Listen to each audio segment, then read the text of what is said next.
১৯ জুলাই ইটাখোলায় দুই বন্ধু একসাথে শহীদ হয়। প্রথমে পুলিশ মাদ্রাসার ছাত্র তামিন হৃদয়কে পায়ে গুলি করে, এরপর বুকে গুলি করে। তামিন রাস্তায় পড়ে যায়। ঘণ্টার পর ঘণ্টা তার লাশ রাস্তায় পড়ে থাকে। চারপাশ রক্তে ভেসে যায়। একপাশে ইটাখোলা পুলিশ ফাঁড়ির উপর যুদ্ধের প্রস্তুতি নিয়ে অপেক্ষা করছে, আর অপর পাশে মানুষ বিভিন্ন অলিগলিতে আশ্রয় নিয়ে আছে। মাঝখানে পড়ে আছে তামিন। পুলিশ অপেক্ষা করছে তার লাশ কেউ নিতে এলে টার্গেট করে গুলি করবে। অপরদিকে জনতা অপেক্ষা করছে কেউ সাহস করে গিয়ে লাশটি নিয়ে আসবে। কিন্তু রানিং ফায়ারিংয়ের কারণে কেউ এগোতে পারছিল না। তামিনের শেষ নিঃশ্বাস বের হয়ে যাবে এমন সময় আর সহ্য করতে না পেরে তার বন্ধু সুমন দৌড়ে রাস্তার মাঝখানে চলে আসে, বন্ধুকে টেনে ভেতরে নিয়ে যাওয়ার জন্য।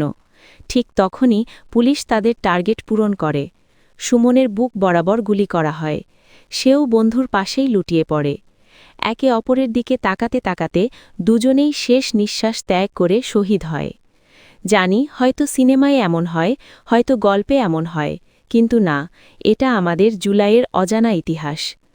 ছবিতে শহীদ তামিনের বাবা ও তার দাদি।